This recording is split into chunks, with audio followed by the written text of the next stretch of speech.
about what happened?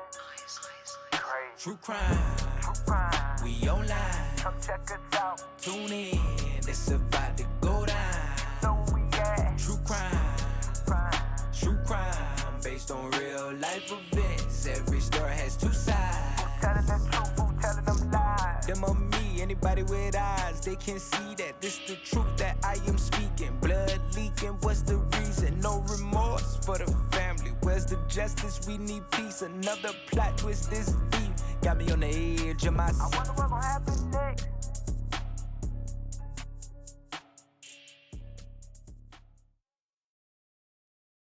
Welcome, dear listeners, to another episode of Murder and Cocktails, where true crime meets mixology.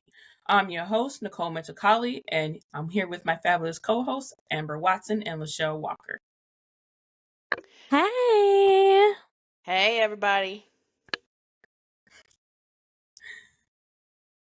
So today we're exploring a particularly dark chapter in Charlotte's history involving a man whose crimes in the 1990s terrified and baffled the community. We're talking about Henry Louis Wallace, also known as Taco Bell Strangler. Before we begin, we want to remind everyone that this episode discusses graphic content and may not be suitable for all audiences, so you kids might want to leave the room. So grab your favorite libation and let's raise a glass to a murderously good time. But first, we have true crime news.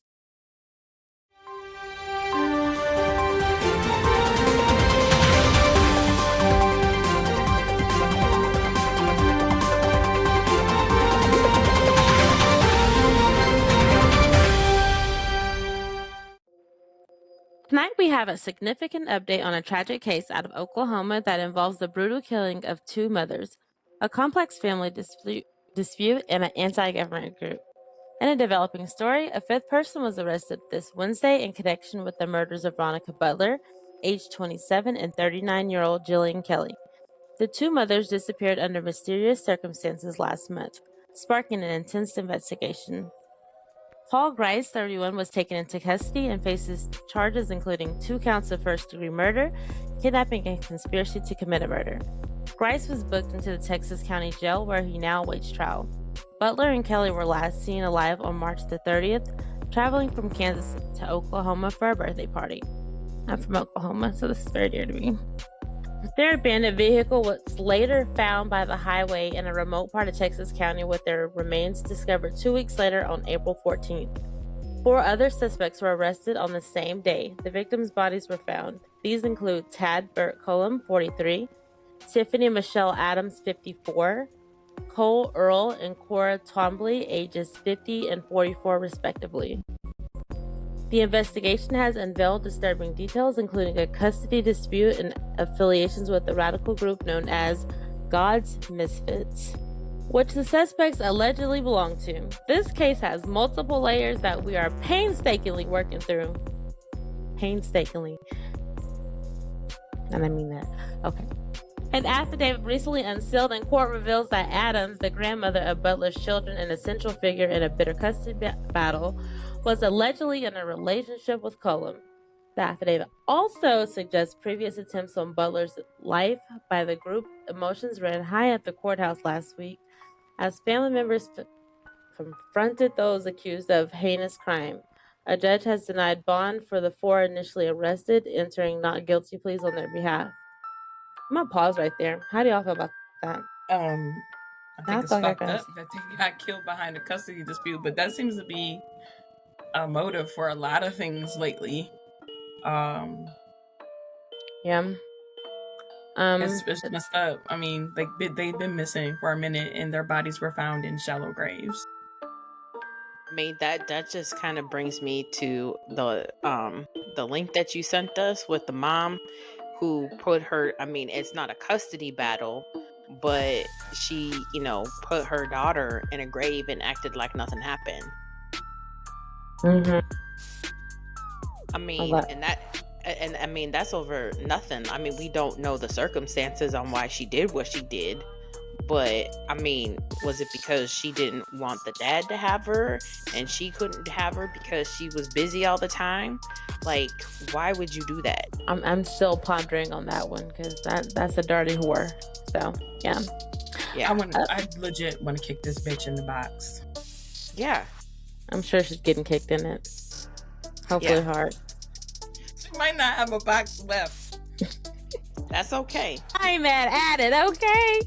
Nope, not at all. Like, what is it with these mothers? Like, if you don't want the baby, take them to somebody that does. Like, baby ain't gotta die because you fucked up. Right. I've never thought about that with Mina. Like, hey, I knew as a parent, like, I couldn't be for the streets no more. Right. Okay, at least I know, like, when she's with me, she's safe. You know, so. Absolutely. Well, I got some more news for you. In other news, on holiday morning 2019, when 26-year-old Kristen Trickle was found dead in her home, her husband, Colby Trickle, called 911, claiming it was a suicide. Typical. But not everyone was convinced, including the first responder, Sergeant Brandon Hauptman. Sorry if I just said your name wrong. Of the Hayes Police Department. Despite initial doubts from Sergeant H about the circumstances surrounding Kristen's death, it was only 3 days later that the coroner ruled her death a suicide. The decision allowed Colby Trickle, a member of the Army Reserve, to collect over $120,000 from the 2 life insurance policies. Bastard. Colby Trickle, I just feel like something else. I feel like there's a twist to this. Absolutely. Colby Trickle's actions following the payout raised eyebrows. According to detectives, he spent nearly $2,000 on life-size sex dolls just 2 days after receiving the insurance money. This motherfucker, $2,000. It must be lifelike. Yeah, you know, the one that just has their mouth open the whole time? He must have got the booty hole one. Okay. Sparking further investigation to his spending habits. Megan, AI. Assistant Ellis County Attorney Aaron Cunningham revealed that Trickle, now I get it, has spent all the insurance money within 8 months on various items, including video games and music equipment, in addition to the sex doll. The case took a turn when investigators began questioning the inconsistencies at the crime scene at the Colby Military Tales, which turned out to be fabrications. Woo! Surprise. Right. These lies and other red flags led to a deeper investigation. On July 14, 2021, nearly 2 years after Kristen's death, Colby Trickle was charged with first-degree murder and interfering with law enforcement. His trial is September 23. That was like last year. Brought to the light many unsettling details, including a psychological autopsy by Dr. Ashley C., which suggests Kristen Trickle was unlikely to have committed suicide. After a compelling trial, a jury found Colby Trickle guilty of murdering his wife in November of 2023. He was sentenced to life in prison with no possibility of parole for 50 years. I wonder if they left that sex doll go with him. He's gonna have plenty of people now. Right. He's gonna know how it his feels. Booty hole now. What they do with it? All the holes, however many holes he got, they playing with it. I'm curious what they did with it too. I mean, it's not like you can return it. And my thing is, was the motive that the wife wasn't giving him none, and so he's like, "Fuck it, I'm gonna off this chick, and I'm gonna buy a sex doll, and I'm gonna get all the pussy I want." It's like, but see, you see with the sex doll, like the holes don't like stretch; they stay the same. They're, you know what I'm saying? So does mine. Okay, Kegels. Hello. Snapback. Hey. Do it. Well, not everybody knows how to do Kegels or snowbacks, whatever the fuck you just said. Sorry. I'm doing Kegels right now. But right now. But not everybody do that though. Sucks to be them. I mean, the worst thing in the world, I feel, is to have a loose vagina. I don't think it was because she wasn't giving it up. I think it was for the money. And then when he killed her, there was nobody to give it up, so he got the doll. That's not enough money. He bought the doll immediately. After. Right. As soon as he got that money, boom, bought the doll. Because he done killed the wife. I need to know what the hell this doll looked like. But you know what? I noticed, being in the Army, like, a lot of dudes kill their wives. Like, what the fuck? But it was like after deployments and stuff. And see, that's why I had to be the service member, because I don't even fool Or- him. I would never fool him with a military guy. Sorry. Not sorry. I would, because sometimes, when they come back, they just want to let that all the aggression out. Here, I'm right here. Let's do it. Let's do Okay. it. Yeah, okay. It's all fun and games until they break your pussy. Right. Yeah, that's true. Then you gotta get it. I've had to tap out a couple times. They gonna put a little Kegel ball in you. You gotta put the weights in you. Well, I don't need Kegels anymore. It's been a minute. Oh, Lord. Henry Wallace's story is a stark reminder of how a seemingly normal and charismatic individual could lead such a horrific double life. Between 1992 and 1994, Wallace murdered 11 Black women in Charlotte, North Carolina.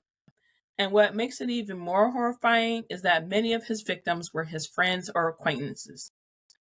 3 of them worked at the Taco Bell, where he was a manager, and even one of them was his girlfriend's roommate. He used his position and personal relationships to manipulate and ultimately prey on these women.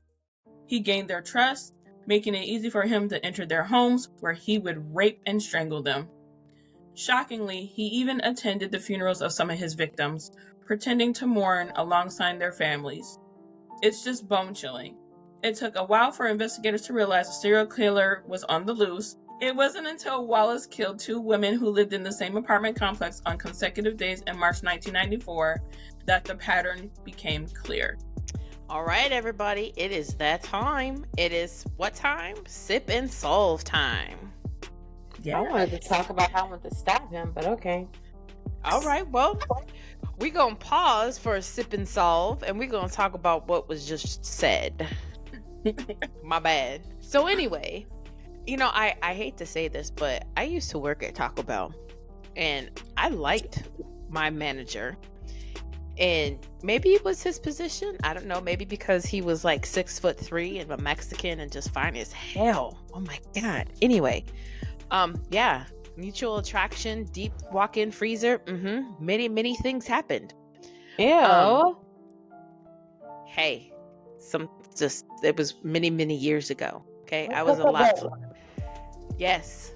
Y'all doing freaky things in the freezer? Y'all so nasty. On top of that fake ground beef, I put enough going on in there. You know, add coochie to the mix. Shelving, I was younger and more limber back then. But I don't know. I just got a visual and I didn't like it. Well, don't be visual or nothing. I didn't help it. I mean, you painted it. Well, My I'm a mom good used to work painter. at Taco Bell for a long time too. Yeah. I used to kill for those cinnamon twists. Some things was fire. Yeah, back then they were. Now I don't know what they did to them. For real. Yeah. They just don't. I mean, they don't taste the same. They had the empanadas too, the caramel apple ones. Yep, deep What the fried. fuck? Yeah, They was good. We got some from the Mexican grocery store after we left dinner tonight. Oh, It's on. I had a churro. Thanks a lot. It's delicious. Yeah, churros are good. I like churros. Subway had the audacity to make what was it? 12-foot churro. Yeah. It was not a 12-foot long. It's a foot long. 1 foot long. Yes, it It's is. a foot long churro. It's 12 inches. It's 12 inches, not 12 feet. Well, put 2 of them together. Whatever. No, that's 24 inches. That's a lot of churros. You're fired. But they were gross. Well, it's from Taco there's no Bell. filling on the inside. It's just nasty bread. No filling on the inside. It pissed me off. That's right. I got standards. It wasn't soft in the middle. No. Well, we can take Subway off our sponsor list. It's nasty. I'm not sorry. They need people like us because Jared fucked they shit up. He did. With his nasty ass. Just a little bit. A little bit. Okay, maybe Jared a lot. was a spokesperson for Subway for how many years? Forever. An extremely long time. Out here being and nasty. then that shit came out. Fucked up the bag, Jared. Well, now they Don't got the drop the football soap. players trying to, eat healthy, and you got to have something to eat with that foot long. So why not have a foot long pretzel with it, or a foot long churro? Yeah, I don't recommend the churros. It's fucking gross. Okay. I'll take something else. Did you With say something foot long soft in the middle. penis? I don't want it soft. I want it hard. Well, then you need the churro from Taco Bell, because it's obviously it's hard. It's not soft. Then you get BV. I'm talking about something else, Amber. Oh, you talking about comment. Nicole's mic. Got it. No. Okay. Oh my god. Anyway, back to Sip and Solve. No! Fucking perverts. What's the damn drink of the week? We gonna pray for her. You're gonna Pray. have to. We gonna pray extra hard for you. Long and hard. Yes. Amber need to get some. No, I do not. Yes, you do.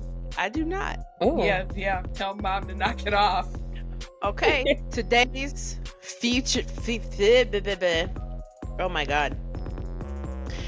Featured cocktail is the Murderita.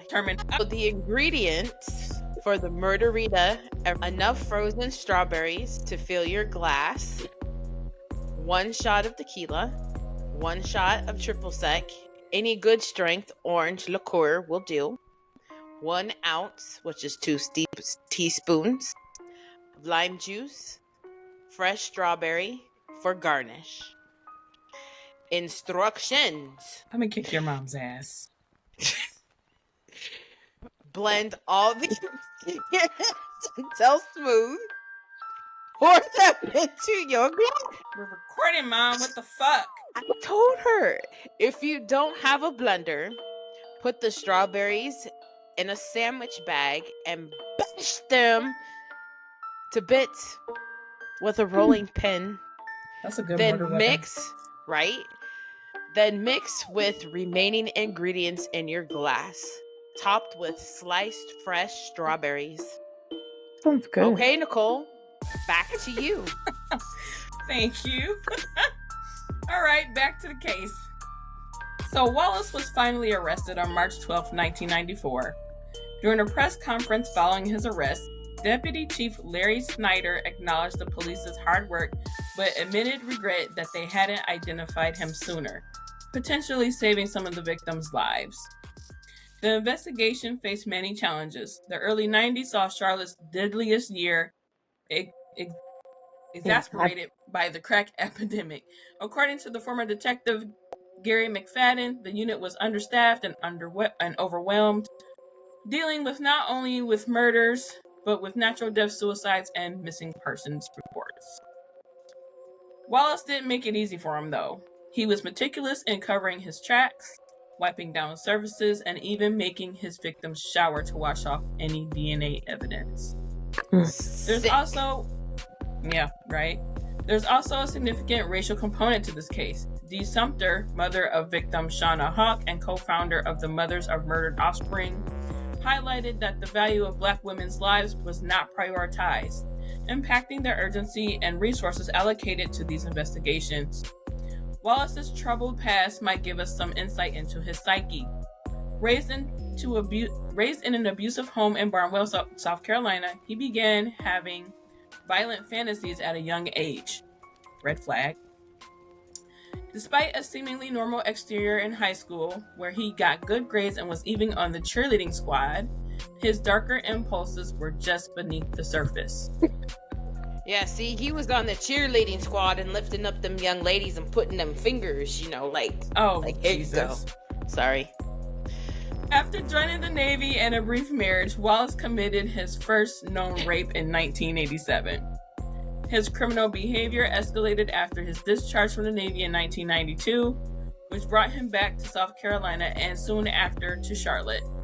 His last arrest came just a day after his final murder. During interrogation, Wallace confessed to all 11 murders. His trial led to a death sentence reflecting the severity and brutality of his crimes. Henry Louis Wallace's case forced a re-evaluation of how serial crimes are handled, especially in marginalized communities. It's a sobering reminder of the need for vigilance and the importance of listening to every community equally.